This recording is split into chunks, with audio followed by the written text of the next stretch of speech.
Ruoterà in prima corsia per il Vrakar Beograd, Serbia, Lane 1, Luka Dmitrovic. In corsia 2 per l'Hydros, Stefano Finotto. In corsia 3 per l'Acquarea Vicenza, Luca Gobbo. In corsia 4 i colori della Russia, Lane 4, Sasha Palazzo, Russia.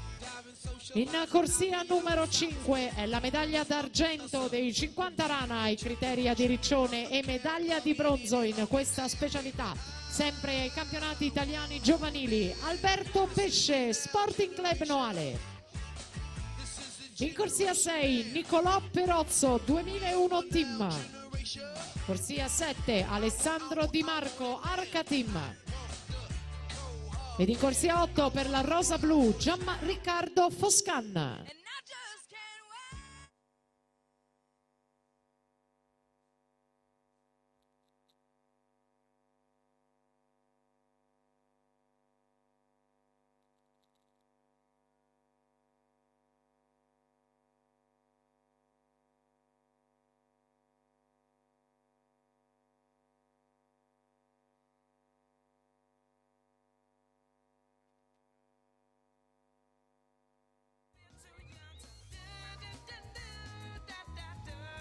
Primato del meeting Alessandro Doria 1.02 e 97. Sasha Palazzo questa mattina il più veloce 1.04 e 38 per lui in qualificazione.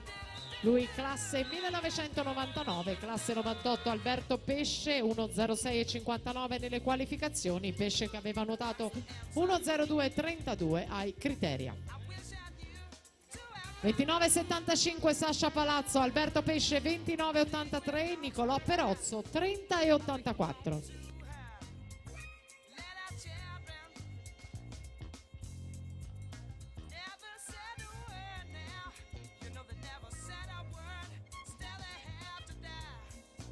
Siamo nel finale di gara con il testa a testa, Sasha Palazzo in 4, Alberto Pesce in corsia numero 5. La nazionalità ci dice Russia-Italia con Sasha Palazzo che va a vincere 1.03 e 31, non lontano dal primato del meeting. Alberto Pesce è secondo 1.03 e 69, Nicolò Perozzo è terzo 1.05 e 38.